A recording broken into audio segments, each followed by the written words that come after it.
So yesterday's appointment, pretty much what my doctor told me is that I'm going to have cancer for the rest of my life. I'm a die boss, and boy, you better believe that.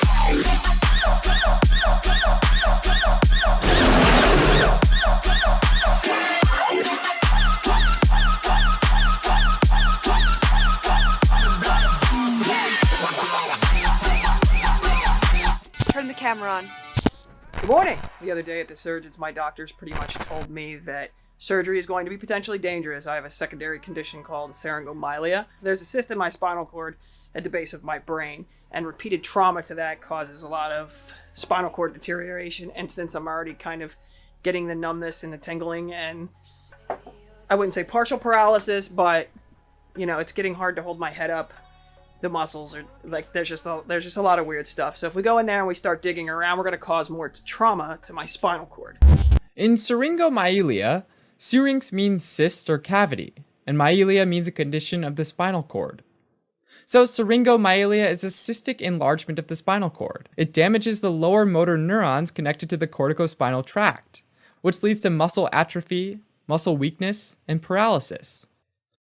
Motor symptoms include weakness, muscle atrophy, and paralysis when lower motor neurons are damaged. If a Chiari malformation is seen on MRI, then a posterior fossa decompression surgery is required. This procedure is a type of craniotomy where a portion of the back of the skull is removed in order to widen the foramen magnum, which helps release the buildup of pressure. Hell no! So there was no sense in trying to take out a cancer that's just going to keep growing. So they don't want to dig my body up because it's dangerous. And they pretty much told me that I'm probably never going to get rid of this. Hell to the no! This is going to be lifetime maintenance for me. I'm going to have cancer for the rest of my life. But the upside of it was the severity of my condition. Some people have lived up to 20 or 30 years with it. That's not what I want to hear. That means I got 10 years left. No one wants to hear that. I'm one of those people that just, if I get an answer that I don't like, I'm going to find a way around it to change it. I can't do it. To tell me I'm never going to get rid of this cancer thing. I don't like that answer. But at the same time, like, so many things have gone wrong and almost killed me that I feel almost like I'm invincible. It's a do or die situation. We will be invincible. So it's like an upside, and there's bad days where I'm like feeling sorry for myself and thinking I'm gonna die, it's the end of the world. And then I'm looking at it as, this is one day that I just lost feeling sorry for myself, that I could have done something more memorable, could have spent more time with somebody that I care about, could have put more time into creating something that'll be here after I'm gone. Don't leave me alone in your office. Not that we can pick the time that we come or go, but it's important to me that I live a good life.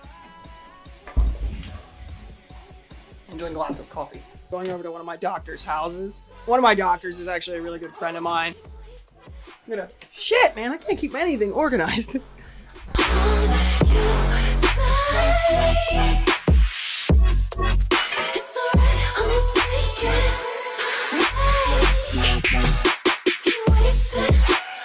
In the middle of nowhere, at my doctor's house. Well, I'm somebody that likes to have a lot of privacy and my peace and quiet. I could never understand living out in the country. Like, sure, it's peaceful, but it's more than 5 minutes to the grocery store when I forgot toilet paper. Let's go play with some dogs. Oh! Hi, guys!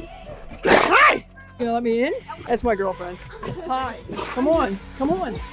Come on. Hi. Hi, baby. Oh, you pee.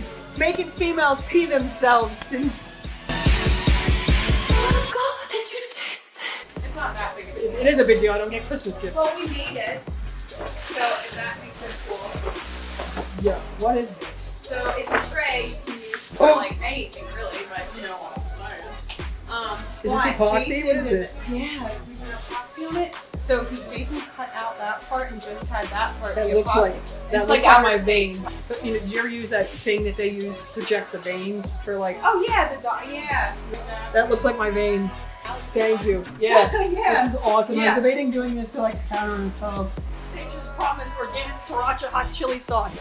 When it comes to sriracha, there can be only one. I don't care what your diet restrictions are, how organic and how positive and how you don't want all whatever fucking ingredients. There's only one sriracha. Deal with this. If there was a suitable substitution. It would be in every Vietnamese restaurant every time you gotta get a bowl of noodles. And it's not. Please stop doing this! It'll never be the same! But did you try it? I don't want to try new things! Come on, let's dance. Here, this is the best salt in the world. Like put butter and coffee. First actual meal in days. Oh, here, you can sit down and eat it if you want. Dogs can't digest carbs, so why are we humans eating them? Look at this! Look at this precious little baby here. Like, I love dogs. I've always been a dog person, but like my last dog, he actually died. I had him forever. And came home from one weekend and he wouldn't come out of the bathroom. He was really sick, and I had to put him here. He had cancer, and none of his vet visits, we didn't know. So unfortunately, with my schedule, I can't have a dog. So I have to live vicariously through all my friends that have dogs, because all I have is that stupid cat that never leaves me alone. Obviously, dogs are man's best friend, but my dog became this big thing because during the course of the time that I had, well, the bulk of the course of the time that I had had him, I had been in a relationship with somebody for like 5 years whose mother just did not approve of the gay thing. So every Christmas, every Thanksgiving, Easter, all that stuff, I had to stay home alone and wait for leftovers to get brought over after she was done in her family. All those years spending all that time alone, I started to kind of just resent having to be hidden from anything. So the dog became kind of my best friend. So every time somebody brought home leftovers, I split it with my dog. And that was the only one that like was there for me on the holidays. But then my dog died. Suddenly, what the hell just happened? Man, I will still cry about that dog. I was thrown in jail over that dog. I got hit by a car over that dog. Like the worst burn along this wrist that's now covered up with a tattoo over that dog. You know, there's so much stuff on YouTube between, like, obviously everybody's watching Peter McKinnon and we're watching Casey Neistat and all these famous YouTubers go to all these amazing places and get all this free gear from these companies that make shit that we can't afford. That's not real life. Nikon's not sending me cameras. I don't have 2 million subscribers, but the one thing that I feel like, But if you want to make it real life, Nikon, we would totally like not get mad about it. at all. I think when it comes to watching the content on this channel, the best thing I can be is realistic. There are a lot of other cancer patients that are gonna find my videos, and I don't want you guys thinking that, like I do every time I see somebody else go into remission while I'm on the way to the doctors. It's like, yes, you want to be happy for those people, but at the same time, like, when the f is it gonna happen for me? We're comparing our lives every day to everything that we see on the internet by following people like that, living their best life. Of course, they're not going to post that they had hemorrhoid, they found a hemorrhoid, or they got a cold sore that day. Instagram's ruining people by increasing like anxiety and depression. It's just, There's 2 T-Rexes behind you. so I think that the best way to approach the content I'm about to put on this channel is to do so in an honest manner. Some days are going to suck. This is real reality TV. And if I have a bad day, then so be it. But obviously those things always balance out. You saw in my last couple videos, I lost my shit, I overreacted, I got emotional, I freaked out. It didn't happen all in one day, but the next day something amazing happened. So I guess it's just all perspective, but the best thing that I think I can offer content-wise is to just be realistic. You know, my surgeon told me on Thursday, it's painful. They told me that I'm never going to beat this cancer thing, and I don't think I really like the sound of that answer. Metastasized, and it's bad, and it's kind of to the point where digging my body apart to dig it out is causing more damage to it than it could potentially be worth. I have a secondary condition called syringomyelia that has resulted from a lot of trauma to my neck, and it's essentially a fluid-filled sac that got into my spinal cord, but it's at the base of my brain. So if we keep digging in there, it's going to cause further damage to my spinal cord. Not this digging. No, we keep opening myself up on an operating table to dig tumors out. I'm increasing the risk of paralyzing myself. So they don't want to operate until it's absolutely life-threatening and necessary on that level. Some people with my condition have been known to live 20 and even 30 years, but I'm already 10 years in, so it's just become this thing now where I have anxiety about wasting time. So I apologize for any clients that might see this video and not quite understand why I'm so short and why I don't want to repeat the conversation, why I don't want to pick up the phone call just because you had something quick to tell me that turns into a 30-minute conversation. That's a good way of putting it. I like the way you said that. You said I don't want to waste time in relationships with people and situations that aren't conducive to me. And financial problems are always part of this because I'm always off work for medical problems. So the best way I can think to combat that is by eliminating the kinds of people that I feel take up too much time. clients of mine, you know, potential clients, current clients, I apologize for being such a bitch. Yeah, these ones are really hurt. They're really. That's been Drink alright? Yeah, it's just been really bad. This is what I do in my time off. I don't get days off like normal people.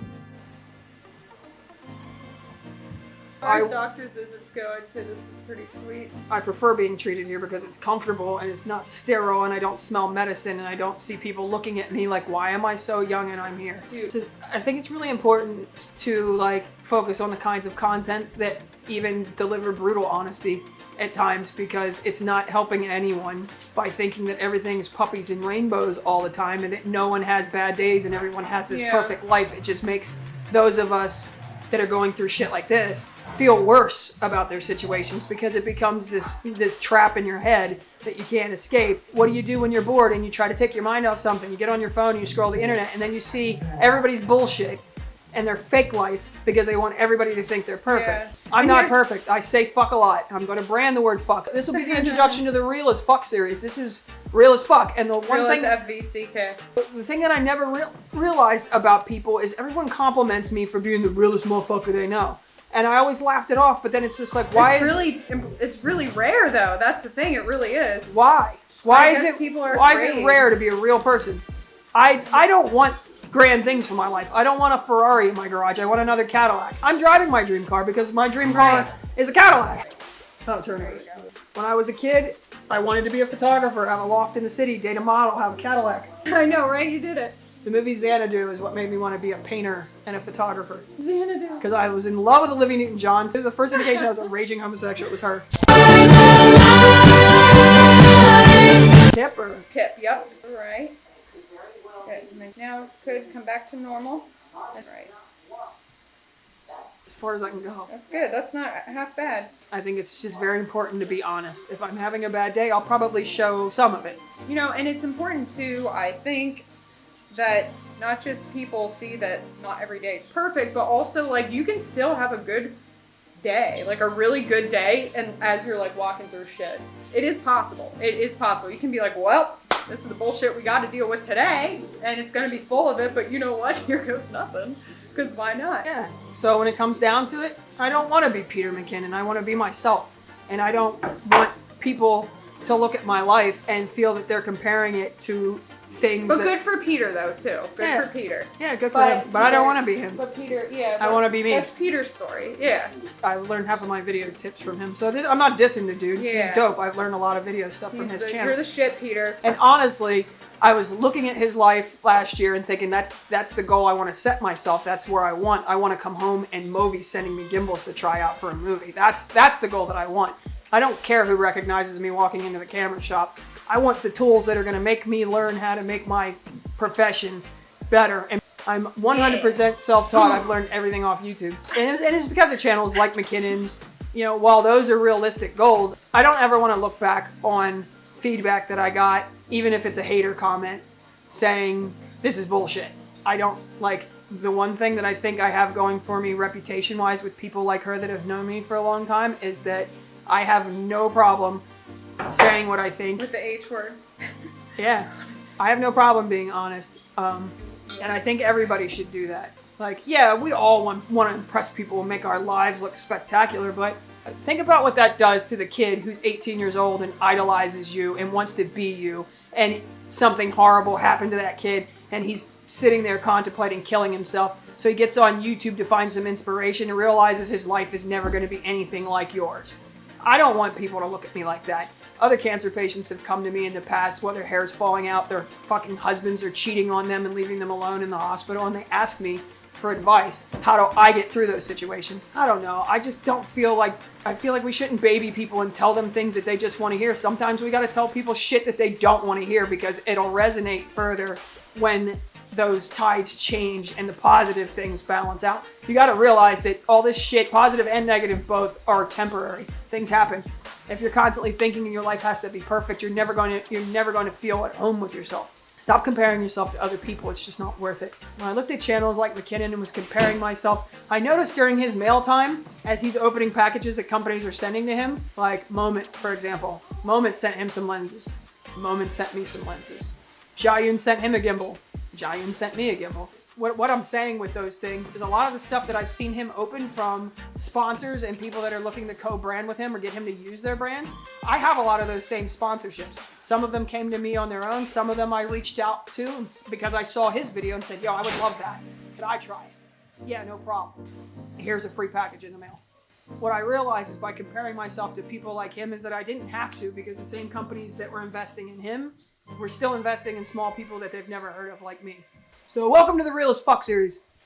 Oh, the pain. Puppy. Mainly because I can have dogs during my treatment.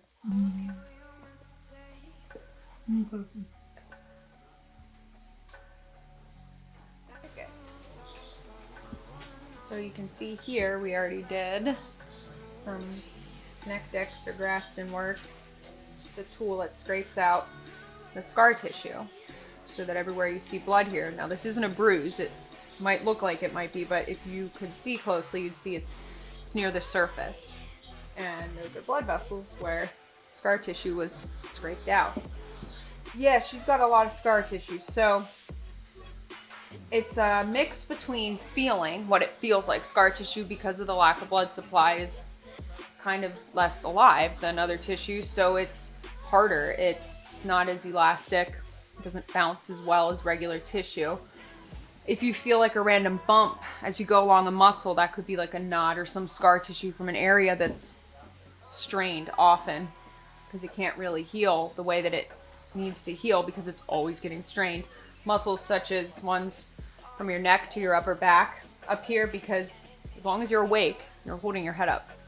And as long as you're holding your head up, you're in the posture that you're in most of the time, unless you make a conscious effort, a conscious decision to sit better. Then, yeah, she's riddled with scar tissue, riddled with knots. Not just literally scar tissue like on the surface here from incisions and stuff, but scar tissue from chronic muscle strain and fatigue. And just imagine these muscles here are like the reins for your head. And with poor posture and with the head going forward on a phone, on a computer, whatever it is at work, we always do.